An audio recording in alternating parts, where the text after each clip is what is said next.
Fora TV. The world is thinking.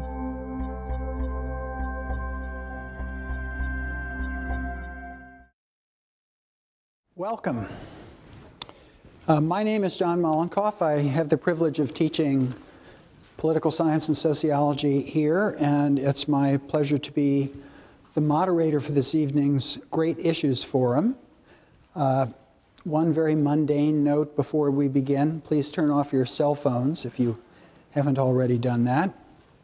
This initiative is funded this year through the generous support of the R Foundation, and I want to thank them very, very much for helping us in this way. Each year, the forum explores a critical issue of our time through the lens of a single thematic topic. In the first year, it focused on power and featured such eminent participants as Naomi Klein, Tom Stoppard, Derek Walcott, and Zbigniew Brzezinski. Last year, the focus was on power and featured participants such as Naomi Klein, Daniel Dennett, Susan Jacoby, Abdul Karim Sarouche, among others. And this year, we turn our focus to place as a theme. I think particularly appropriate for an institution such as ours that spends a lot of time on urban studies. And we begin that process with the High Line as a case study. It's a pleasure and a privilege to serve as a moderator for such a wonderful group. To my far right is Malcolm Gladwell, the best-selling author and New Yorker staff writer. The New Yorker is my main source of reading outside of work, and I always look forward especially to picking up an issue that has a piece by Malcolm in it. And he's particularly celebrated by social scientists for clarifying our work and finding its essences and educating broad audiences about it. To my immediate right is Robert Hammond, who is co-founder and executive director of the Friends of the High Line, which since 1999 raised $150 million to rescue the right-of-way, which had dated from the 1930s and fallen into disuse, and to create a splendid urban space, an elevated park. And he's also helped the Times Square Alliance and other areas of New York develop new visions for their places.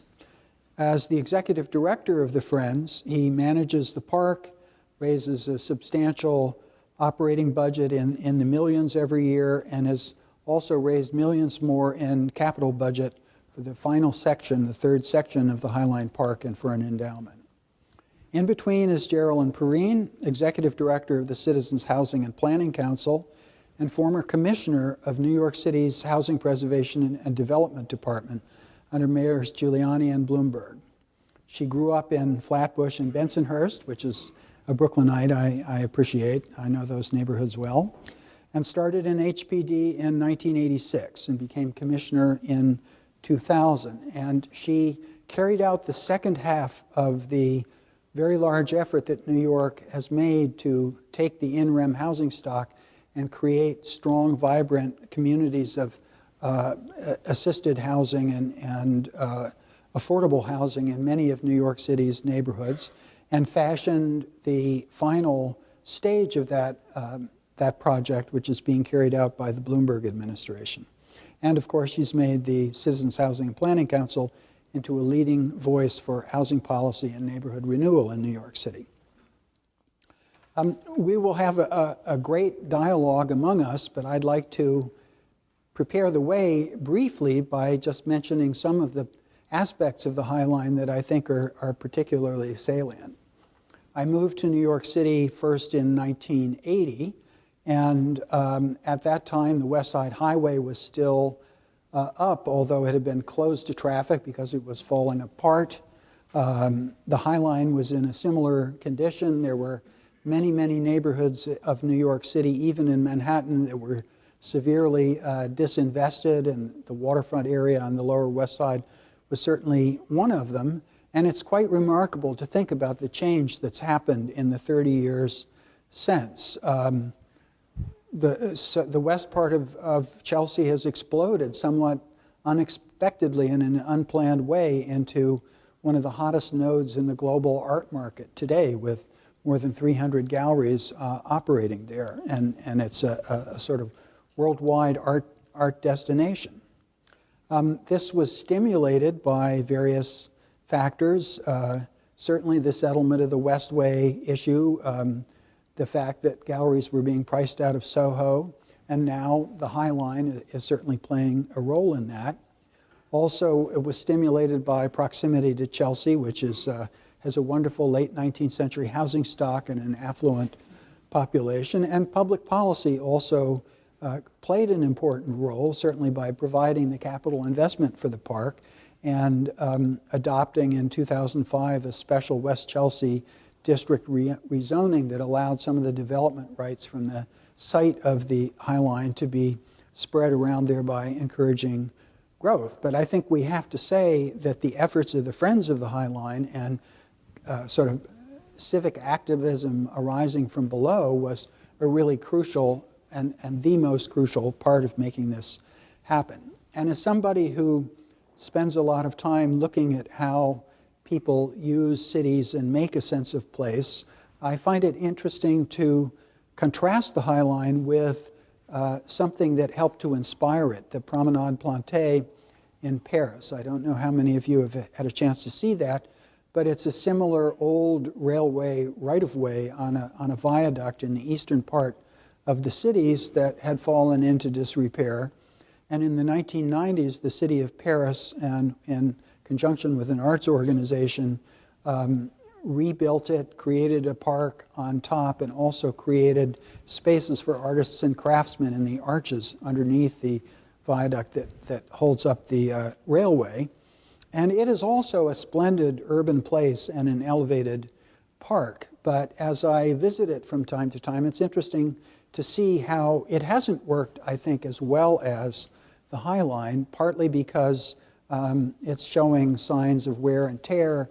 There's a lot of graffiti. You can see some damage to the planting and so forth. And I understand that sometimes it's thought to be not the most safe and secure place.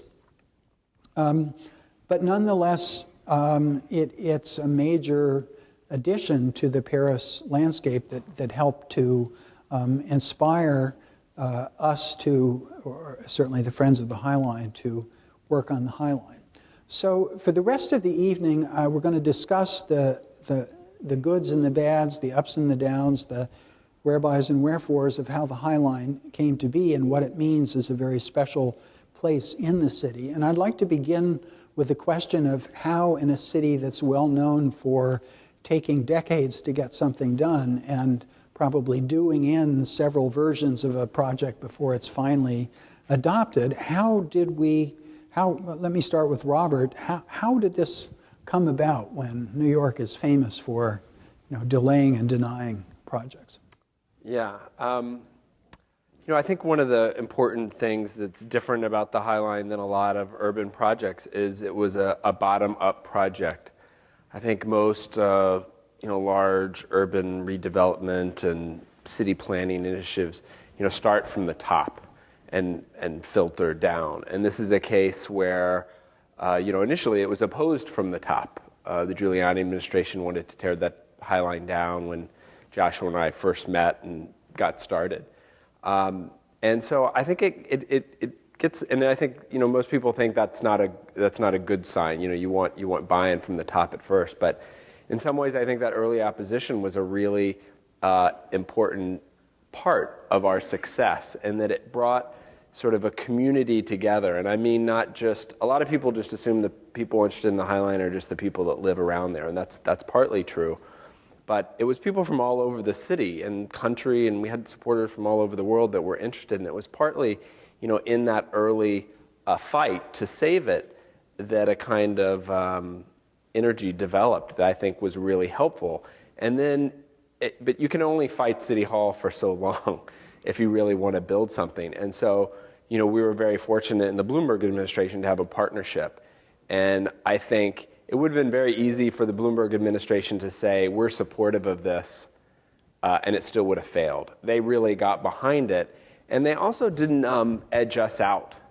I think in a lot of times, there's a case in Atlanta where it's called the Beltline. They're building a park network that goes all the way around Atlanta. It was started by a small group. The cities got really involved and taken it over, and they've sort of edged out the community group. It's sort of just barely an advisory role, and the people that started it. But we were really a partnership, in some ways an equal partnership in a lot of ways. And I think that brings a lot to a project, the quality of design, the ability to keep pushing and lobbying that the government sometimes wants, but can't do for itself. And then the ability to run something and provide the supplemental funds to actually build it to the level that I think we all wanted it and to operate it. The Friends of the Highline currently runs and operates the Highline, so all the staff you see up there are paid for by us privately, and the city pays for security. So I think there's a lot of other reasons. I mean, we created our own constituency that was new, that was really sort of young, that I remember hearing from elected officials that they weren't used to hearing from supporters like ours, like architects, small business owners, a lot of young people. When we were on the agenda of a community board, the average age would drop a few decades. And that was interesting from elected officials, to getting new people sort of, these are voters. Jerilyn, if I could ask you you've done a tremendous amount of work in all the low and moderate income neighborhoods of New York City, and I can imagine people in those neighborhoods saying, Highline, a lot of money being spent on a very affluent neighborhood, and it's very good for well-off people and merchants in that area, and it's raising property values, but what about our neighborhood? Is that a kind of critique that would resonate with you or not? Well, I think that's a fair question to ask, and I think there's a larger question here in a public policy way, which is not about the specifics of the Highline as a project or its value, but what does this really mean for public policy in general? And are we really? I think it's a double-edged sword to begin to identify public investment in recreation and leisure activities, which are critically important for the quality of life for everybody in the city, in any city. And if you begin to make these economic arguments, which I guess in some ways is the thing I find most troubling, if you think it's a good thing, let's say it's a good thing and let's finance it. If you want to argue that it's a good thing because it raises property values, well, does that mean that the Socrates Sculpture Park is not a good thing because Vernon Boulevard mostly remained a manufacturing zoned area? And so the welding plant next door is still the welding plant next door. And property values will change if the zoning changes, but not by itself. So does that make that park a failure and something that has to be measured against this sort of economic activity? So I think it's dangerous to equate these economic values to purposes like this, because it does leave other communities behind. Ocean Hill-Brownsville will not be able to, if the city invested a lot of money in a park, its surrounding values can only be uplifted to the degree that market is going to cap it. So does that make that a failure or something that then we should not be investing in? So I think we have to be just careful about the public good and not going too far down this road of measuring everything against its economic impact, because there's a flip side to that of many, many communities that can never meet that standard. And where does that leave them and their quality of life? Malcolm, what do you think about this as an act of official placemaking here in New York City? Well, I guess I have two thoughts. I'm very interested. What interests me most about this is its sort of broader symbolic value. And it has a wonderful symbolic value within the city, because the thing that I contrast it to, or that comes to mind right away, is, of course, the ill-fated football stadium that was going to go on at 34th Street. And those two notions of what public-private partnerships should look like on the West Side couldn't be more different. And I love the notion that, there was a time in the 90s and the early part of the 20th century when cities thought about large public-private partnerships, they invariably thought about sports stadiums. That was what was in their head. And this notion that, no, there's a whole range of things we can do on a much more modest scale, because even at $150 million raised publicly and privately, we're talking about a fraction of what we would have spent on that monstrosity for the Jets and the Giants.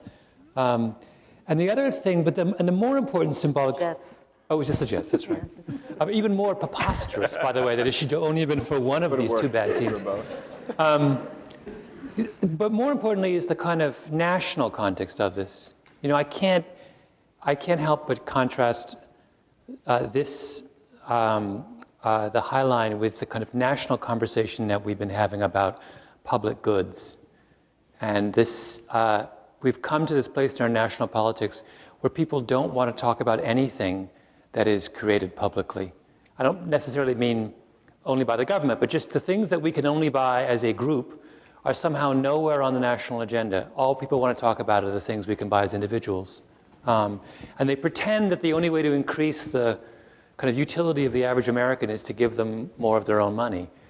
But in fact, how much money would you have to? I live in the West Village. I walk along the High Line all the time to go to Chelsea Market.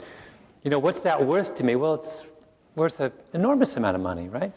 And we need more symbols of that kind of public good. And that's what excites me most about this. I also think of it as a place of unfettered, it's a promenade. It's a place you can walk without being mowed down by the traffic in those streets. So in a way, it symbolizes and celebrates walking through the city and enjoying the vistas and enjoying the people that you're walking past and lying in one of those chairs and, firing up your Wi-Fi or whatever. So it's a way of experiencing urban space that's maybe different from some of the other public works. So am I correct in thinking that you would surmise that Jane Jacobs would like this a lot? Or what would Jane Jacobs say about it if we were privileged to WWJD.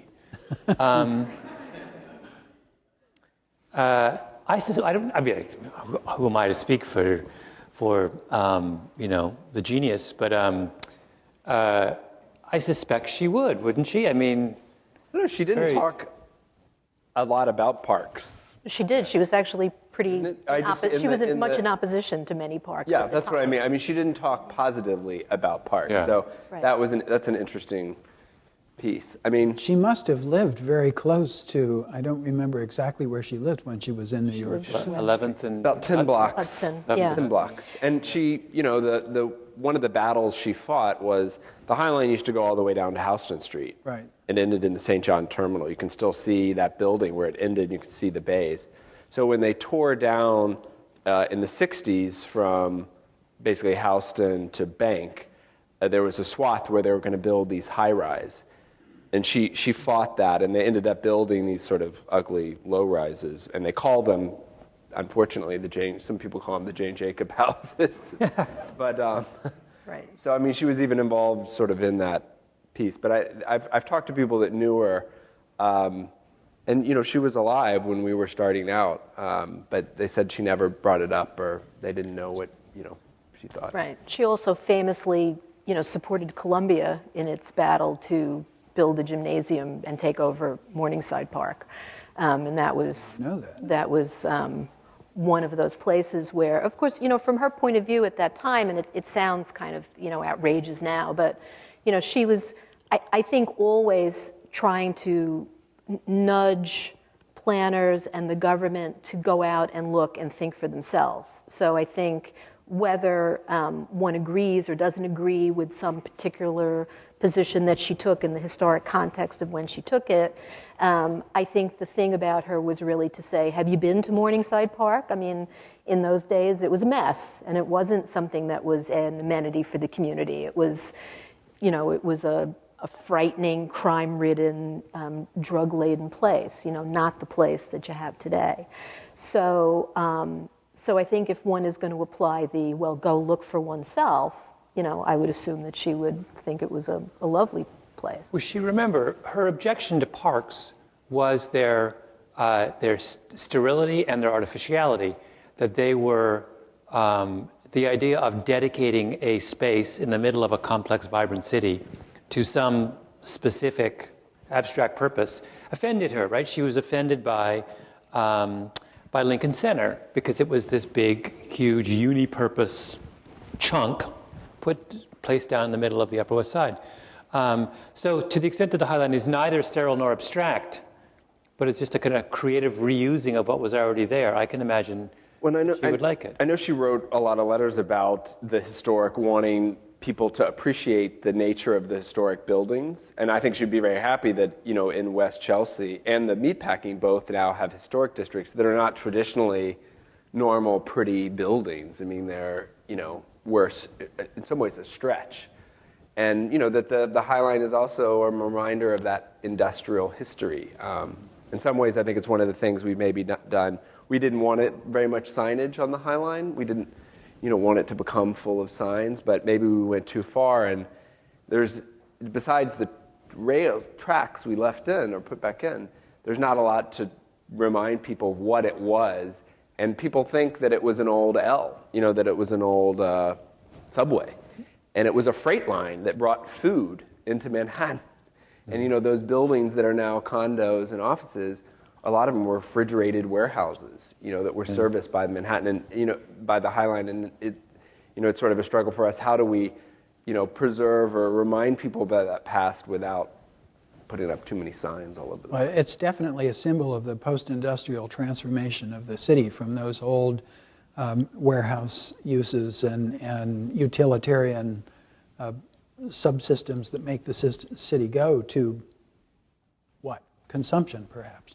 Let's talk for a second about how people are actually using the High Line, who uses it, and what the effects are in the immediate area. What are the spillover effects? How has this changed the fabric of that part of the city? And is that a good thing, or maybe not uniformly good, some bad aspects to it?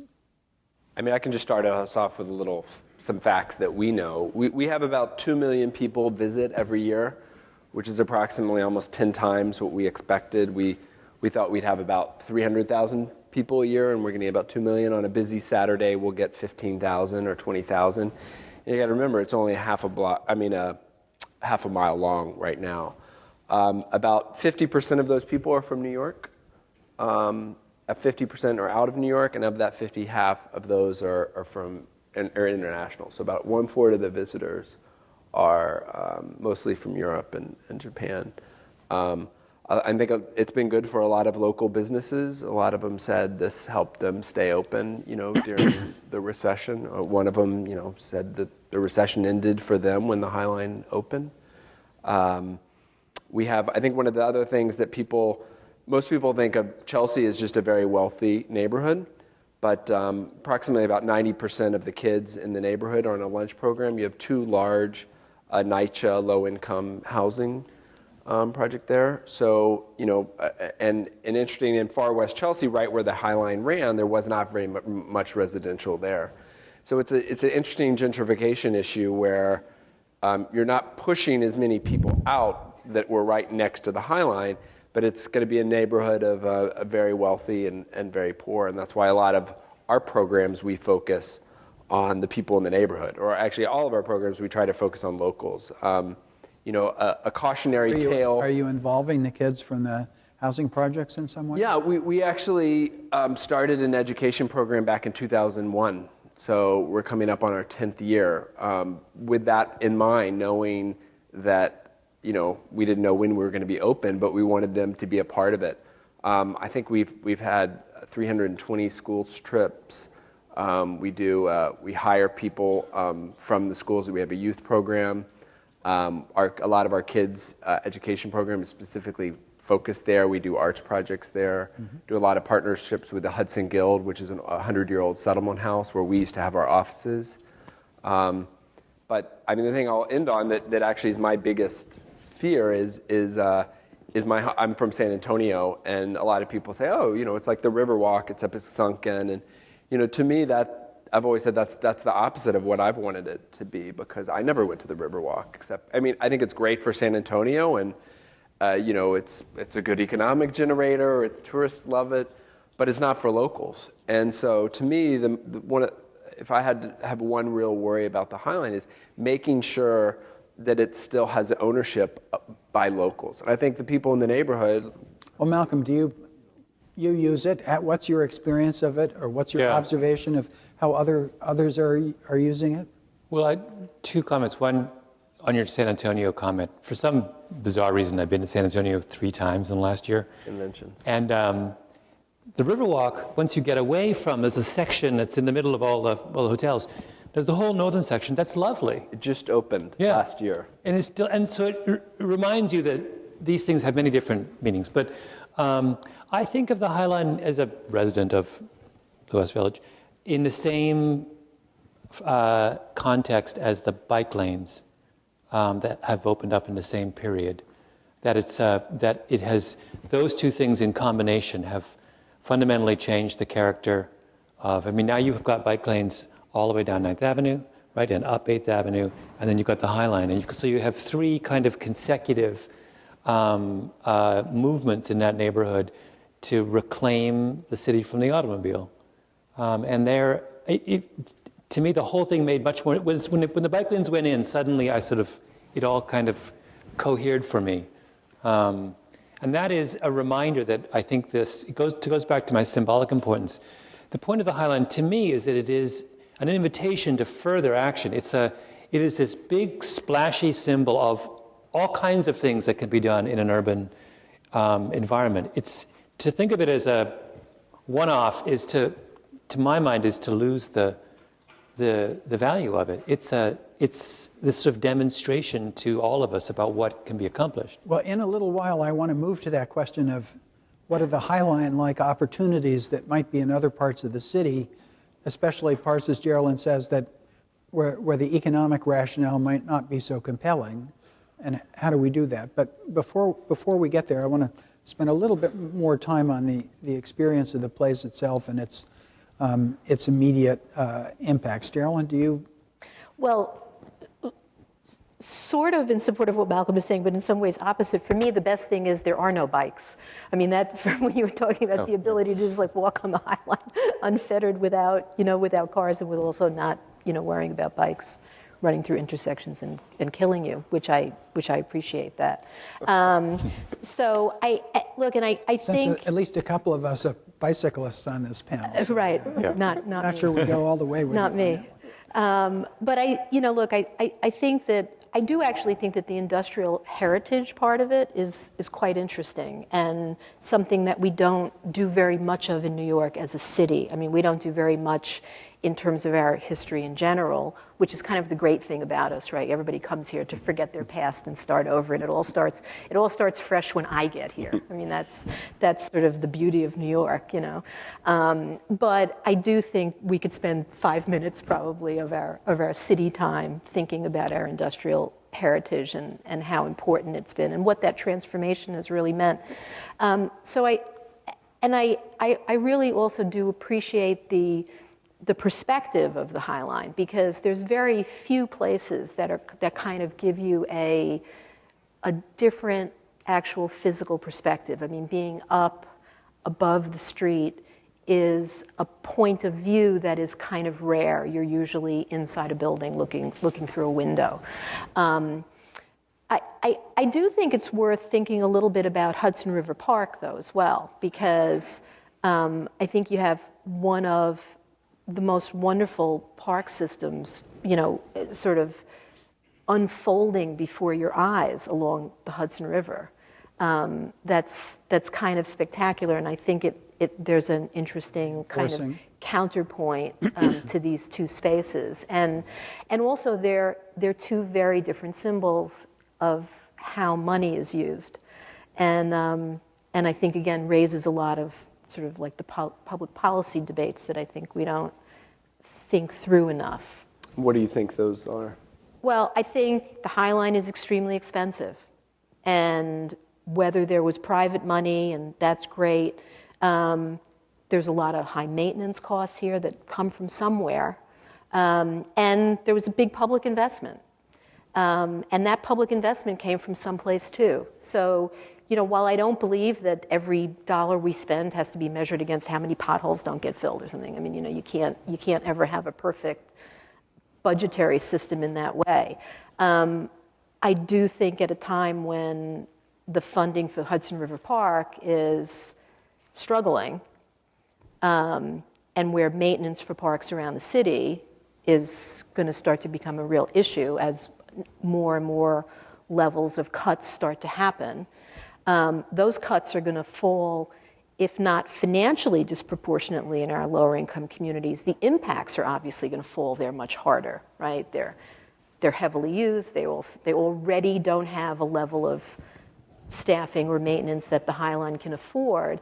And while it's nice to say, well, it's private money and so it doesn't affect the public, but it does actually. And actually it worries me that it's a symbol, because if this is the symbol, then what are we saying to these other public spaces that can never join in to that model? Central Park gets 40,000 tulip bulbs planted every year. It's great. I live near there. It's wonderful. But then there are these places that can't even get the garbage cleaned up properly in their public spaces. And so just to say, well, the Central Park Conservancy raises 85% of that money, so who cares? Well, maybe we should care, because maybe some of that money should get raised for general park purposes, or we should think about how to fund public spaces in general for our whole city in a more equitable way. Well, my suspicion is that the High Line, if it's drawing this number of millions of people, visitors per year, and half of them are from outside the city and a quarter of them outside the country, obviously visitors to New York City are spending a goodly amount of money. This is going to have a measurable impact on the volume of business done in the area and the property values, and that'll reflect itself in sales tax payments and property tax payments. And so there is a sort of big fiscal amount of dollars that's being generated by this investment, but I don't hear people talking about how to allocate that, or how the coalition that supported the High Line and helped it come into being maybe advocates for these more general issues that Jerilyn is raising about, well, let's take this amount of money that we wouldn't have had in the absence of the High Line, and let's think about how to revitalize other spaces in the city that maybe don't have quite the compelling economic case for them. And that would seem like, in a sense, the morally obliged follow-on to having been so successful in this way, is to think about those broader issues. But maybe I'm just not hearing it. But I'm not aware of conversations by the Municipal Art Society or the Friends of the High Line or in the pages of the New Yorker to say, wow, let's use this additional revenue to do a lot of maybe even riskier experiments in other parts of the city. Yeah, I think the High Line, the way the High Line benefits the whole city is, the Dan Doctoroff, when he left, we did it. One of the reasons we convinced the mayor to do it was the economic argument. And I agree, the city's not a business. It can't make all of its decisions based on investments, but you want to increase the tax base. So some investments have to be made with an idea towards return, not all of them. And I think that was one of the decisions to make that investment of the public funds in the High Line. And it's yielded returns that I think people are greater than what we even in our wildest dreams. And Dan Doctoroff's figure said over a 30-year period, it would generate $900 million in added incremental tax revenues to the city that they would not have otherwise seen. I think that might be a little high. We're doing our own study to see what that would be. But those revenues go into the city coffers and go wherever the city decides them to go. And it's something I feel very strongly about, and that's a mixed. I think the Conservancy model does a lot for the city. It enables, we get no city money for the maintenance of the High Line. The High Line is expensive to maintain. It is made by private donations that I don't know, if they weren't made in the High Line, would go to parks in the Bronx or Queens. What it does is free up city money to go to the other parks that can't afford the Conservancy. But I think the city parks budget is is small. It's less than 0.5%. And there was a great movement in 2000 by the Parks Council at the time to try to devote 1% of the city budget to parks. And it's actually we're in a tougher spot because we've built a lot more parks, and our parks budget has actually decreased. And I think that's the part I see the issue with the conservancies, because the conservancies, they go, well, it'll be made up privately, and that doesn't work in all neighborhoods. Right, and I think, Chicago runs their park system that way, where I think there's like a 1%, there's some percentage amount in the budget which is just set, for parks. I think the problem, and I worked for Dan Doctoroff, and I love him in many ways. I don't agree with this kind of an analysis, though. I mean, I think there's like a faulty underpinning. It's easier, I think, to make the argument about X number of people come and they're spending their money in local shops. I mean, that, kind of makes some sense to me. These economic spillover arguments, I think, are very weak. You have a huge rezoning that happened on the far west side of Chelsea, and it's hard to imagine that the property values there were not going to be enhanced by taking a former manufacturing area and uncorking that bottle. We pulled that out. Can I just tell you how we did the study? Because it's interesting. I think it's helpful, because I think a lot of studies just look at, there's an increase in value. We said that there was already going to be a rezoning. So we looked at the property value of properties next to the High Line and 2 blocks away. And normally, traditionally, the closer you are to the subway, the more value you are. So we the value ascribed to the High Line was just based on the increment of the High Line, not the rezoning or not an increase in property taxes that you see all over the city. So it was just what we think is responsible. Well, Robert and colleagues, let's take that as a jumping off point, and let's say somehow, miraculously, the city said we have a $900 million fund over this period of years, and we're going to seek out other places in the city, whether or not the economics reward would be the same in these other places, but the impact on how people use place, on the quality of urban life, on the character of those neighborhoods would be dramatically enhanced by this. Where would you begin to look? Where would you look? What do you think are promising other places where we could do something similar to this? Well, I mean, I live in the neighborhood, so I think it's where people want, where people are interested and already actively working on projects. There's a lot of interesting industrial reclamation projects in the Bronx. And again, rather than, in some ways, the city saying, okay, this is where we're going to go, look at where has the strong roots that can actually manage it. Again, we're a case where we raise, it's expensive to maintain the way, the high level of design. But I think even if a park is not as expensive, you want the community to have ownership of it, because that's what's really going to create the success. So looking at communities or organizations that have already started efforts, to reclaim land. I mean, that's. I just say, as I listen, I'm reminded of my favorite moment in The Godfather when Hyman Roth turns to Michael Corleone. He says, he's talking about how Michael's objecting over some friend of his getting whacked. And Hyman Roth tells a story about a friend of his who once died. He said, "What did I say when it happened? Nothing. Because I said to myself, this is the business I have chosen," right? Right. It's a great moment. It's like the best line in the whole movie. Well, this is the business we've chosen. What is New York City? New York City is this bizarre concept, bizarre and peculiar and idiosyncratic and almost unique urban concept, which is it has a very, very small number of people who generate an extraordinary amount of money for the city. And every now and again, we have to do things for them, keep them here. I think of this all the time. I read in the paper about the bonuses at Goldman Sachs, and I think, I can't believe I get all upset. And then I walk out on the street, and I get to the subway, and I realize, oh, right, they're paying for this, right? It's the business we've chosen, right? So is it fair at the end of the day that the wealthy people in living in those lofts in Chelsea get this lovely High Line, other people don't get something right away. No, it's not fair, but then those guys are then all going down to Wall Street and paying the city income tax and funding all of the other things that we need. So it's like, if we could start over, would we design a different city? Maybe, but we're not. We're stuck with this, right? We've made this bargain.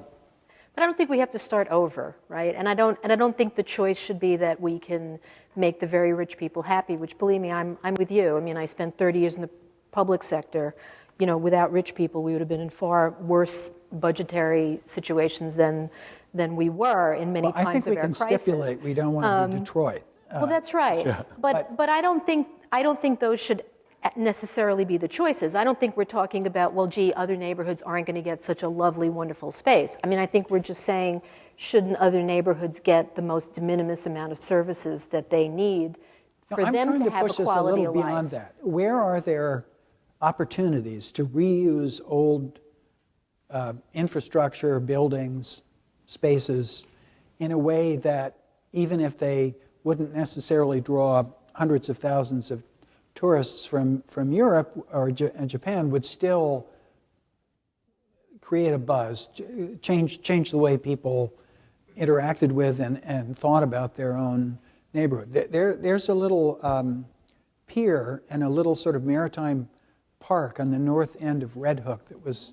constructed about 10 or 15 years ago, that even though it doesn't have huge usage, you can walk out on it and get the most amazing view of the bay and the Statue of Liberty and seeing Lower Manhattan as the very first Europeans who sailed into New York Harbor must have felt about what a magnificent body of water this is. And it's a small thing, but I think it has really enhanced the quality of life in a neighborhood that has seen its share of abandonment and neglect and so on. I think there's a lot of spaces like that are happening. I mean, I think the last 10 years has seen a big transformation of our old industrial waterfront, whether it's the Williamsburg waterfront, the Queens waterfront. I mean, the whole reclamation of the Bronx River We've taken in the some Bronx positive Park. steps, I mean, but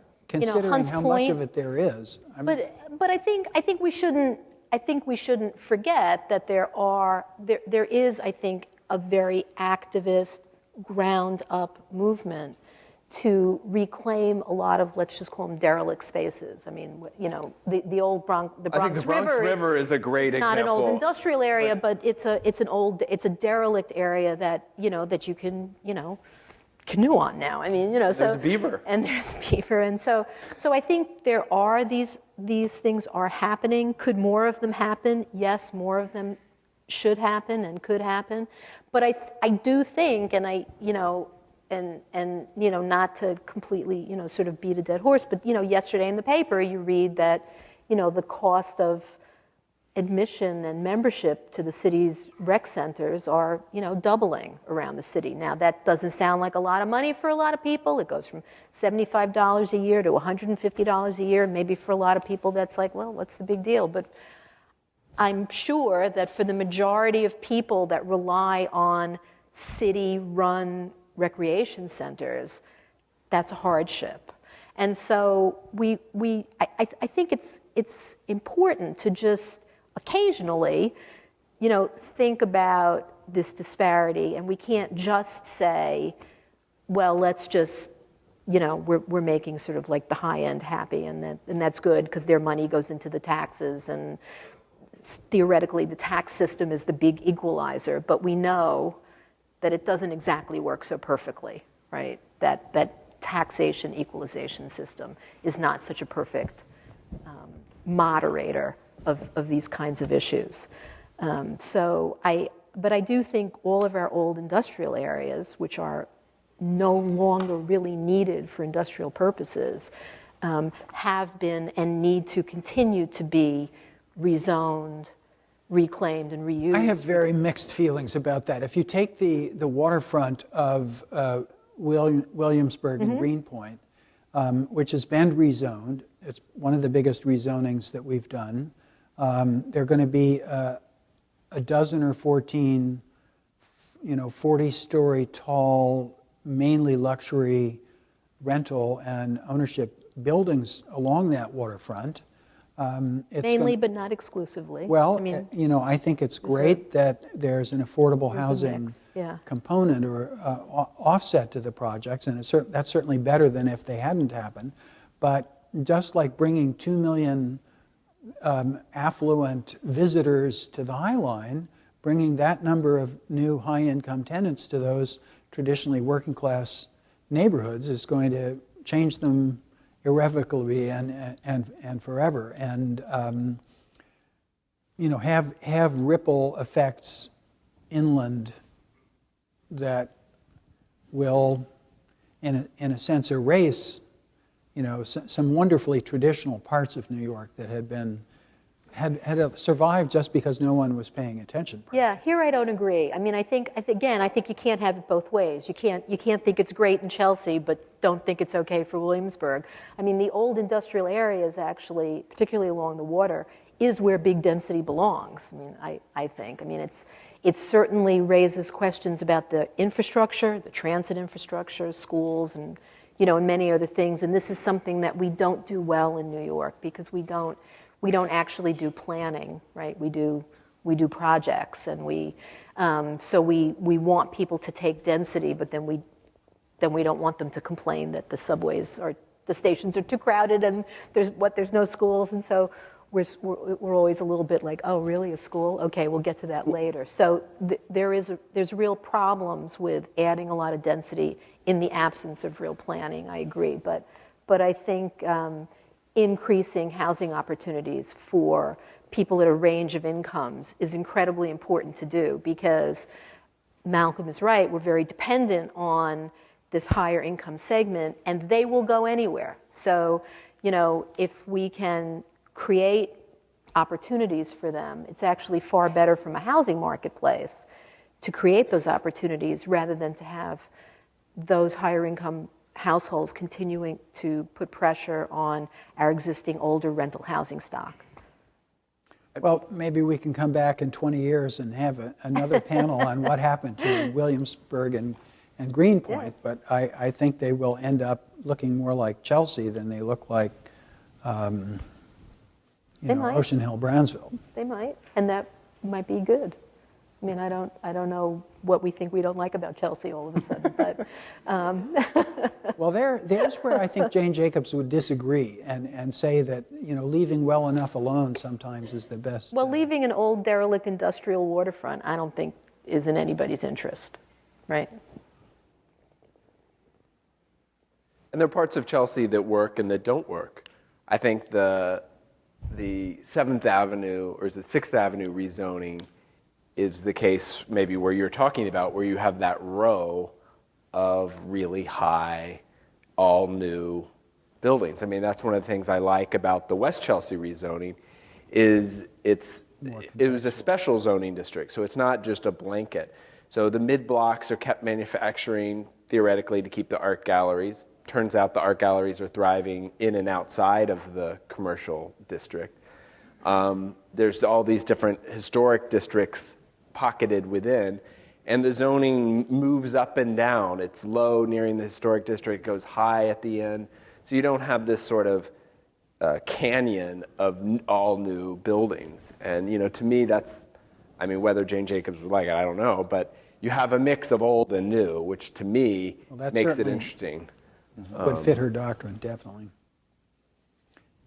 Malcolm, you said this was the business that we've chosen to be in. Is it the only business that we've chosen to be in? In other words, I hear Jerilyn saying, New York has a fantastic tradition of building great public works that were not, stemming in part from the New Deal, that were not designed just as heightening real estate values or making rich people happy, but creating public spaces that all classes could use. If you look at the 1930s swimming pools that the WPA built in different neighborhoods of the city, or even a lot of the little band shells and so forth in the parks along the East River or in Prospect Park. These were all ideas. Or if you look at the cooperative housing along Grand Street, you can see plaques that talk about using the public's assets to help us build egalitarian communities that move beyond the class differences of the past. So I think that's every bit as much as of the business that New York has been in, at least at points in its history, as making a lot of money in the real estate market. And are we at risk of having lost that part of our heritage? No. I mean, I didn't mean to suggest that we should be indifferent to interests other than those of the moneyed class. That's not what I meant. But what I meant was that that we have to accept that on some level, innovations of this sort are going to start at that, and maybe ought to start at that high level, because that's the way the city is now, right? That's where our. But what strikes me is that there's a tremendous opportunity there with that as well, with that notion that, for example, when we talk about, we were just having this conversation about zoning. It's clear that in some areas of the city, the rezoning has been disastrous. You walk up 6th Avenue in the 20s, and what happened? I mean, that was a interesting kind of quirky neighborhood that's been turned into, you might as well be in Houston, right? I mean, there's no, and if you start these kinds of reimaginings of the cityscape on the scale and with the kind of audience that the High Line started it with, you can be more sophisticated about it, I think. It's a chance to kind of rethink how we do it. It's a much more, when I think about West Chelsea, I think that what I really want as someone who lives just south of it is, I don't want a rezoned area, I want a curated area. Now that sounds incredibly snobbish and elitist, but actually, why not? I mean, I had a conversation with an educator recently, and because I was writing the story about what makes a great university, right? And this guy said, at the end of all the day, all the research they do, great universities are places that have an engineered capacity for surprise, right?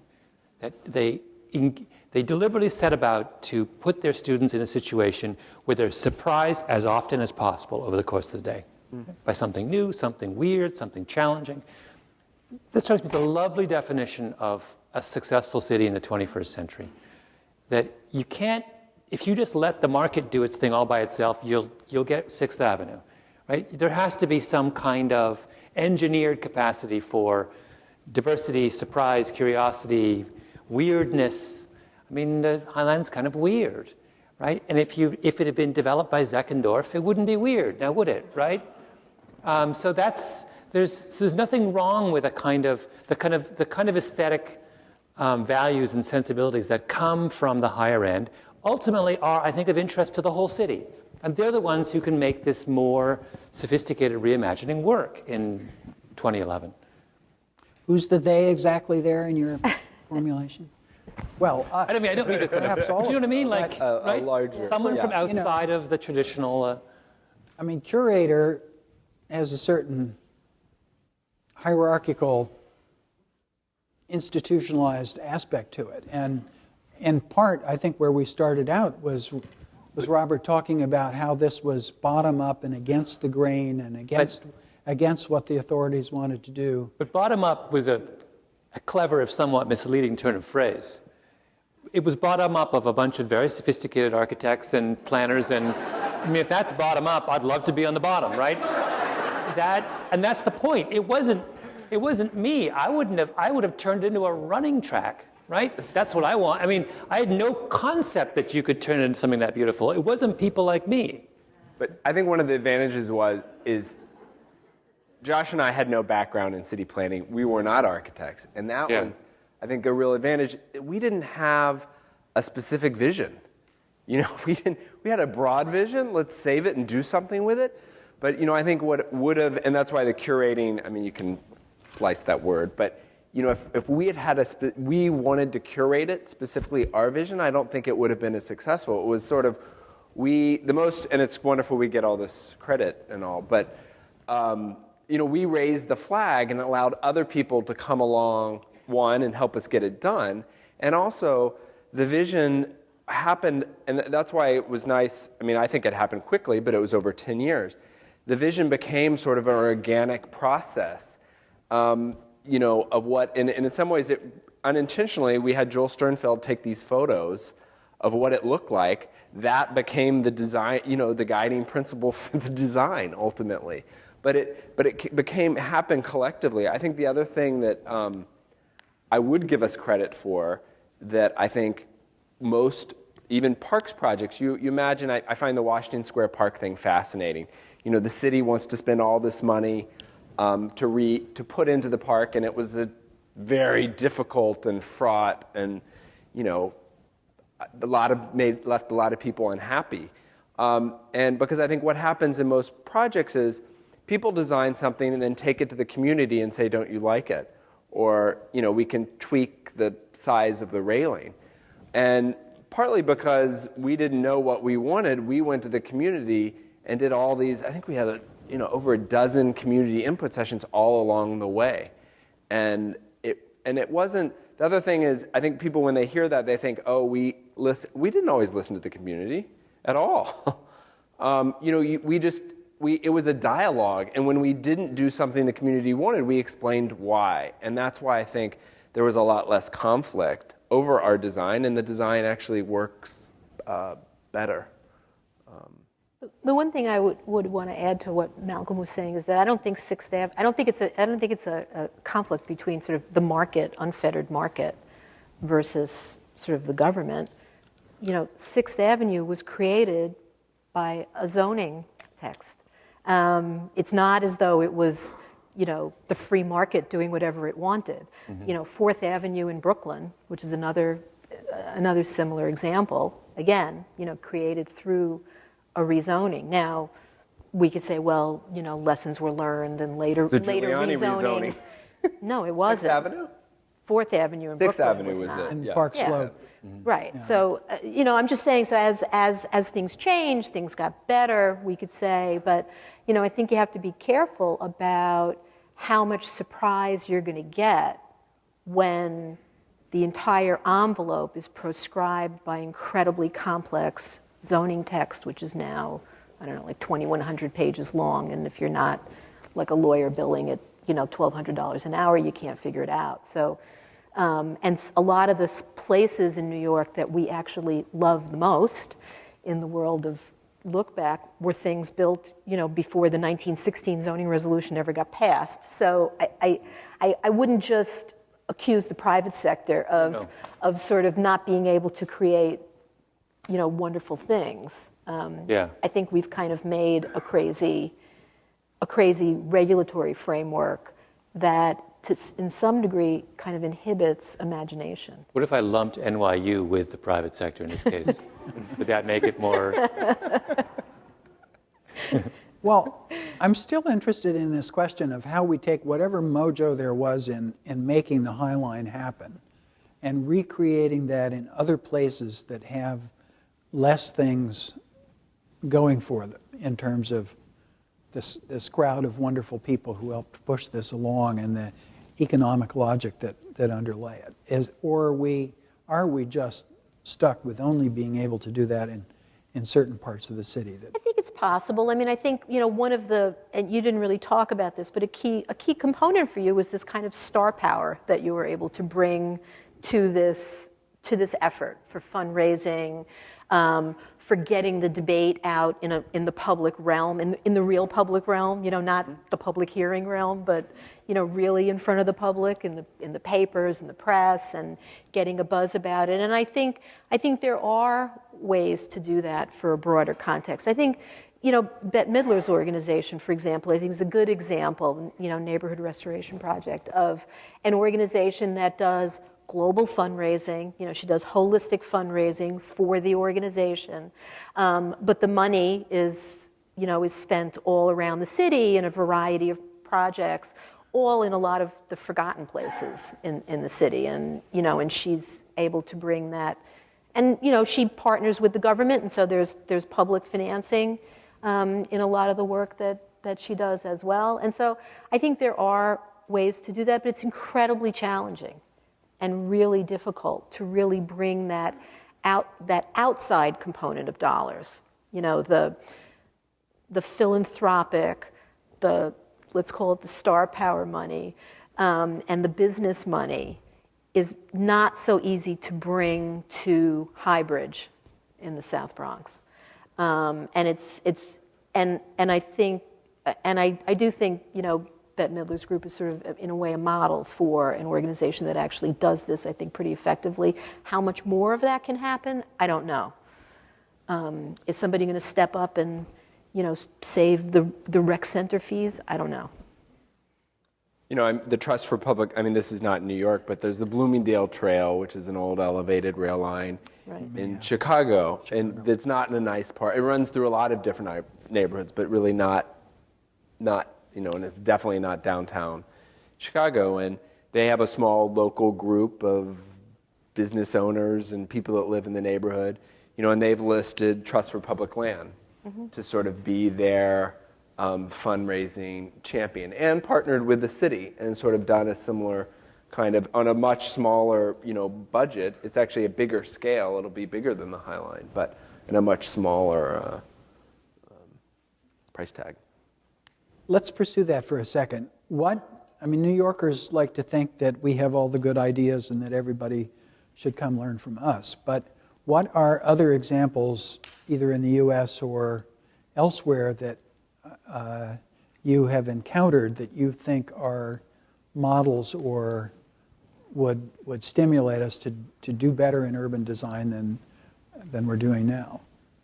I know you've been to San Antonio, and you've told us, and Jerilyn and I first got to know each other better than usual in walking around Vienna rather than New York City. Yeah, well, for me, you know, some of the best examples of sort of reclamation of really troubled sites is in the former GDR in East Germany. And, you know, there's a place where they really had no money.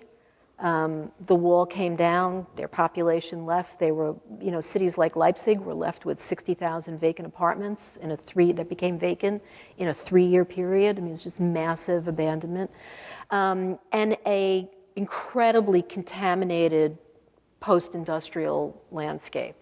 And no real money, you know, to invest in the infrastructure. And they've just done some projects that just, you know, are completely mind-blowing. I mean, Ferropolis, which is outside of Leipzig, which was an old steel manufacturing plant, coal mine combo thing. I mean, it was just a nightmare. They had no money. It was an open cast coal pit and all this steel machinery that could never be moved. It was so big they couldn't even take it away. And in their incredible myopic brilliance of transforming a huge contaminated site with very little money, they just capped the coal pit with clay and diverted the water from a nearby river and created this huge lake. And then, you know, and so now people who had concerts in the middle. They have concerts in Ferropolis. They created an amphitheater, and they left the big pile driver steel drilling machine thing. I don't even know what it's called. And they light it at night, and you walk along it. Of course, as an American, you know, you look and you think, oh my God, like. The environmental rules here would never let you do any of these things, and people would fall off the thing and sue the government, and, you know, and so. But it's a wonderful, wonderful example of what, for really very little money, you know, for the size and the scope of the contamination of that site, they've created this amazing place. So I think in some ways, money, while it's good, can also, you know, kind of be a bit of a problem too. You know, what you see in the former GDR is a kind of innovation that comes from having to really do things with very little money. And there's just a huge amount of creativity, like around every corner there. And they really, I think, are the model for sort of the brownfield transformations. I just was visiting this summer, and there was a park. My favorite park I think I've ever been to is in Berlin. It's called the Suderländer Nature Park, and I started crying. It was Right. It was an old rail yard, Yeah. and they spent $1.5 million. I think it's 30 acres. It's so simple. They just basically put gravel in between the rails and made a path, and there were all these sheep all over the place. And I was talking to the person there. They bring the sheep in twice a year to cut the grass, and it's actually a revenue generator because the guy pays to have the sheep come and eat their grass. Right. It was just very moving. Yeah. Malcolm, does this stimulate anything in your? Trying to think. I mean, as a Canadian, I'm trying to kind of keep up and think, can I come up with a Canadian example that sort of tops these German, things? But as always, as a Canadian, I have to settle for second best. I don't know if I can't do any better than those two, I'm afraid. Toronto's waterfront has been sort of, was an early, but that was an early attempt at, transforming an old industrial area. And disfigured by a highway running along the water. So that's the hand they were dealt, though, right? So they did what they could. America has a hard time with the industrial use. I mean, when we first started the High Line, I felt like the only people that cared were the Japanese, German, Italian, and Dutch. Like they cared more because they got the reuse of industrial. Whereas, really sad, right after we started, we met with some people that were trying to do something in Bethlehem in those old steel, which were beautiful old, buildings. And, now what's happening is going to be a casino. Right. They're going to keep a little bit of it, but it's hard. I think most Americans don't see the beauty in the industrial. And I have a lot of hope, and I think those historic districts that now are happening in industrial, again, non-traditional, beautiful structures. I mean, one of the reasons the Promenade Plantée happened is it was built in the 1880s, and it's these beautiful stone arches. And when we used to use that as an example, I remember people, in the Giuliani administrations would say, well, it's beautiful, the High Line is industrial and ugly.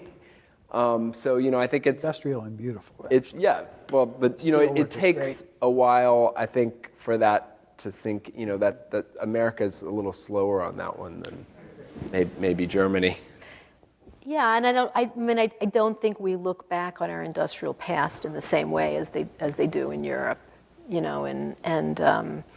There's just, I think, more of an appreciation of that in Europe. I mean, here I think we just sort of want the old industrial workers and the old industrial economy to sort of instantly disappear and almost pretend it didn't happen. And you have these little pockets, places like the Brooklyn Navy Yard and some places in the Bronx where there's still kind of this old industrial activity that's still happening. People talk about manufacturing as being lost and gone and irretrievable, but the value of what's manufactured has not fallen nearly as fast as the number of manufacturing jobs because productivity is increased, and there are many things that are made in New York City still for good reason. Some just happen to get started here and they're still here and we should preserve them, but others are here for good economic reasons. And it seems to me that we have to watch not pushing out manufacturing where it is still viable, and to think about ways to reuse manufacturing space, not just for consumption or living, but for production. The Greenpoint Manufacturing and Design Center, I think, is a very interesting reuse of old industrial spaces for sort of craft production of one sort or another. And as far as I understand, it's quite successful, and the organization that developed it is really having a hard time finding additional buildings to do the same thing with because of the rise of real estate values in Greenpoint that are driven partly by the rezoning that we were talking about earlier. So yeah, and I think this is going to be sort of an interesting question for the next decade for us. I mean, we are a city where only, really a little over a third of our city, as you know well, are like us, white and non-Hispanic, right?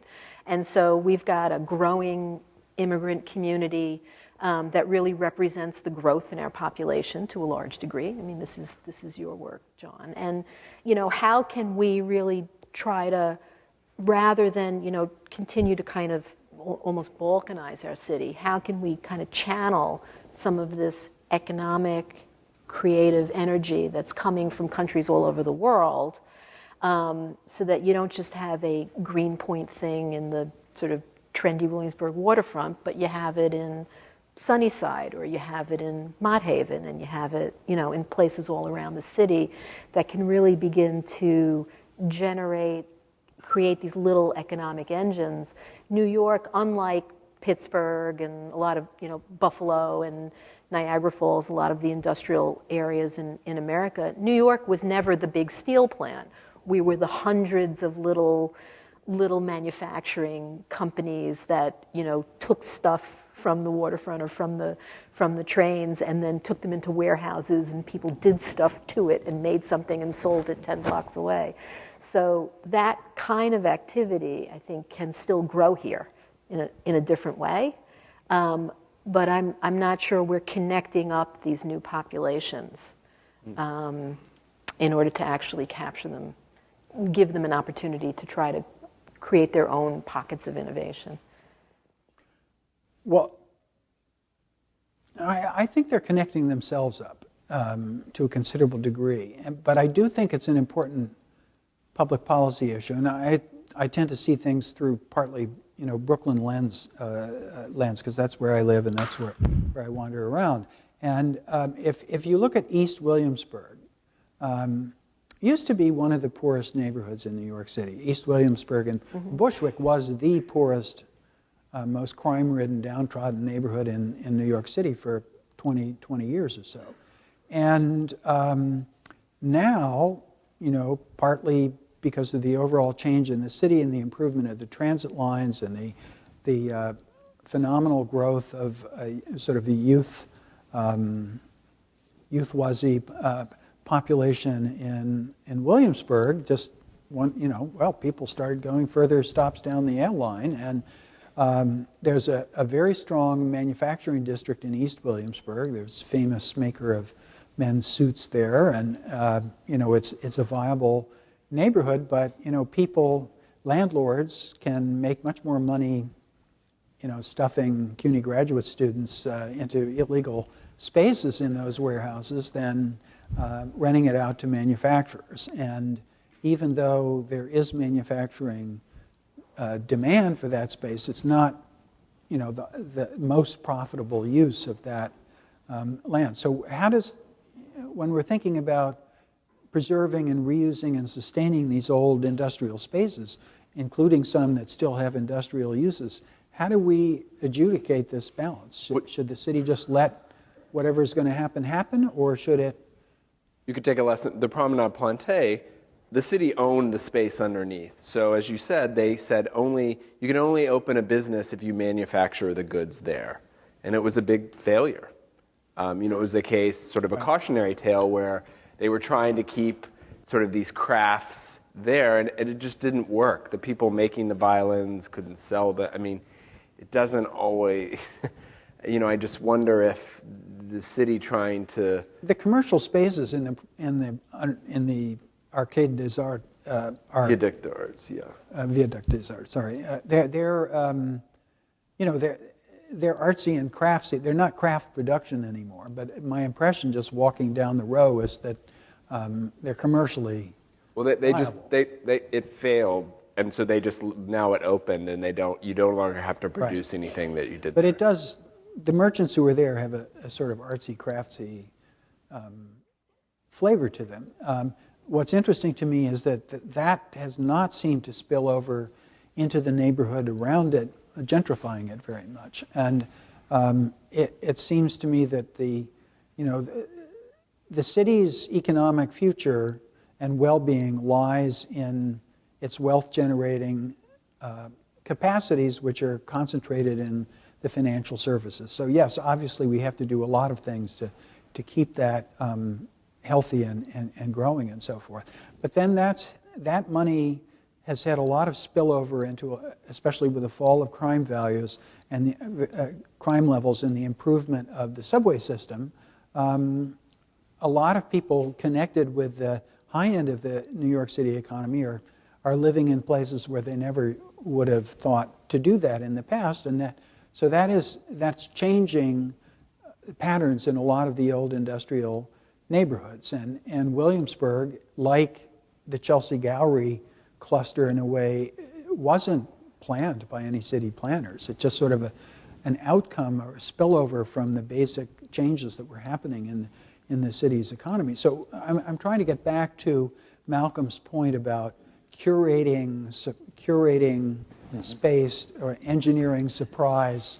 I mean, is there a way that the city can intervene in this process or engage in this process so that we both get better urban environments with people using them in more interesting and creative ways without just making the city only for well-to-do people? It's just sort of bring less well-off neighborhoods, poor neighborhoods, working-class neighborhoods into that process in some way. And right now, it just seems to be something that people occasionally argue about or bicker about or might hold a demonstration about, but it's not anything that we really have a grip on in a policy sense. Go ahead. I think we have to remember that we are at the very, very beginning of what is going to be a complete revolution in the way people not just do work, that's too broad, but the kinds of sectors that you're talking about. The manufacturing sector is being reimagined as we speak, right? That the result of all of the kind of new electronic technologies and digital stuff and such is that it is now the person who is in that business, in the business of making something, no longer has any need to be physically proximate to almost any stage of manufacture. They'll get in I mean, I have a friend who's a designer, lives in Williamsburg, has his studio in the East Village. He, 3 times a year, flies to Iceland and Italy, where he designs books, art books. They make them there, brings them back. Now, that's a kind of a very small story that's happening on a much broader level, and where the new technologies are replacing the old needs for corporate organization as well, right? You could now run a business with your 2 friends, and all of the kind of, I'm telling you stuff you all know, but all of the kind of supports, staff and costs and infrastructure that you used to have to pay for is now virtually free. Right? Well, what does that mean? Well, that means that, to my mind, it makes me incredibly bullish on a place like New York City. I feel like we've weathered the worst of deindustrialization, and now the curve is coming back in our direction. Because now all the things that used to be seen of as disadvantages in New York, real estate was expensive, getting around is complex, are now, people don't care, right? They just want to be somewhere that's, when I talked about engineered, capacity for surprise. Back to some of Jane Jacobs' unexpected interactions, creating new ways of... It's so pertinent today. She should have written that book, it could have been written about 2011. And so 2010. I've already kind of advanced into the next... So I worry less about that we need to do very, very specific kind of preserve manufacturing spaces than I do about, I think our job is to provide just a kind of generally hospitable, engaging environment for people who want it, and let that kind of, that was what Williamsburg was, right? It was an environment that allowed people to kind of create an interesting space out of... Except it didn't really allow it, it actually outlawed it. And so I think I agree with you. I think the challenge is that our regulatory framework has not caught up with this. And so how did it outlaw? How did it outlaw? Well, in other words, you weren't wasn't supposed to permitted, live in a loft space, right? That's New Yorkers illegal. like to flout the and law so, we've got a regulatory framework that makes it illegal for more than 3 unrelated adults to live together, but okay for you to live in a cardboard That box on the encouraged it street. because it made it cheaper, because it wasn't so- legal, so it was cheaper. They had to charge less rent. Is that what started it? I mean, is that one Well, of the advantages? I think what started it is, yes, space was cheap and it was available. Legal. It was available. Why was it cheap? Because there was no market for the manufacturing, right? That's why it was cheap. But it was illegal. And of course, you argue there's many, I'm a housing person, right? There's many good reasons to not want to live in a place that doesn't give you an extra way to get out in a fire. I mean, there are real actual issues with residential occupancy. Yeah. But we just have not really had our regulatory framework support this kind of new change. People today, I have 2 children in their 20s. My children may live their whole lives with roommates. There's a different socioeconomic trend. It's not just here, it's all over the world, really. And our regulatory framework has not caught up with this. People will not work for a company for 30 years and then collect their pension and retire, right? That's not sadly, in my children's future. They'll probably, live with me forever. But Can I ask you a question? Personal drama is unfolding here. so I think that's the challenge, on the government side, that the government has to kind of take a hard look at the things that the ways people are actually shaping the way they live and support them. We think there's so many I think there's been 50 rezonings that the Bloomberg administration has done and created a lot of housing. I was talking to a city planner. No. A lot of rezoning, and just stop there. But I was talking most to of a them city have been planner. downzonings. And that's what their point was, that New York continues to grow, and right now we're at a point where the rents didn't keep growing quite as much. But say that we need a lot more housing. How do we add, more housing in New York without creating Sixth Avenues everywhere? Well, I think we have to start looking at how we use space inside. And this is, quite controversial, actually, because for 100 years, housing policy has been based on the idea that the more space you live in, the better the housing is. And we should be building for, the Cleaver family, because that's who we are. But that's not actually who we are. So, This is a good time to put in a plug for your website, which has got some very nice graphics on how we live now and what the housing implications Yes, you are. could go to chpcny.org. And only 17% of our housing units are occupied by nuclear families in New York City. Say it again. 17% by a nuclear family. Now, there are other families, that another 17% or so that are sharing with extended family members or other adults. So this idea that everybody is going to get the 2-bedroom apartment with the 1.7 child or whatever is not actually who we are. 1/3 of our households are single people living alone. And in Manhattan, it's half.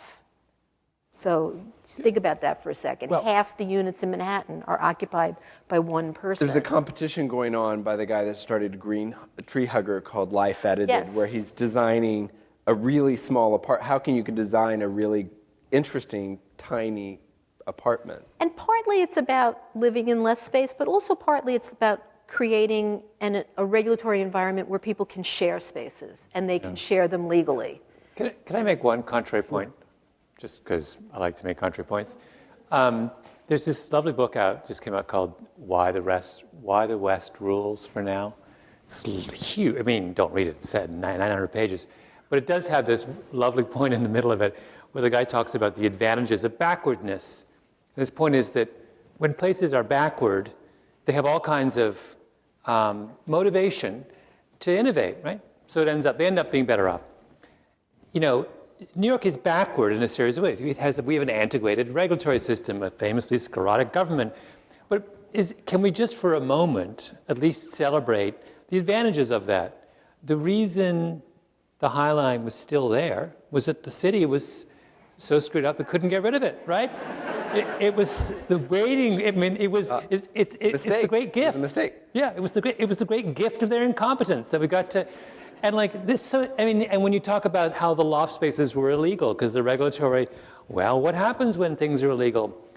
Sort of people who like a challenge and who thrive in difficult move in there and do wonderful things. You get Patti Smith or whatever you get from Robert Mapplethorpe. I don't know. I mean, but the point is that, like, you know, I'm not making an argument for municipal incompetence, but I am saying that from time to time we enjoy the fruits of it, and you know, let's as we should give equal time to patting those recalcitrant bureaucrats on the back as we do to upbraiding them for their incompetence. We are coming to the close of our time. And I like the way the conversation has started from something very specific and then wandered around in some very general areas, but areas that are germane to what the High Line is a case of, which is how do we build a stimulating 21st century city reusing infrastructure that we've inherited from a previous era, and thankfully we're too incompetent to just urban renew out of existence. Thank God the urban renewal era of you know, bring in the bulldozers and let's just completely re-engineer things in some mega project way is largely gone by the boards. But I draw out of this that the High Line is a tremendous accomplishment for New York. It happened somewhat unexpectedly and by accident, and I think Jane Jacobs would have liked that a lot. And I think that the challenge is how do we generalize that to other parts of the city, to other kinds of situations, in a way that embodies some of the spirit that you've talked about, Malcolm, of curating the environment in a way that generates surprise, that allows unexpected interactions and innovations to happen. Because I think it will be the city that's, you know, the exciting city and where people come because new things are going to happen will be the kind of city that will prevail in the 21st century. So thank you all very much. Thanks to the audience. Thank you.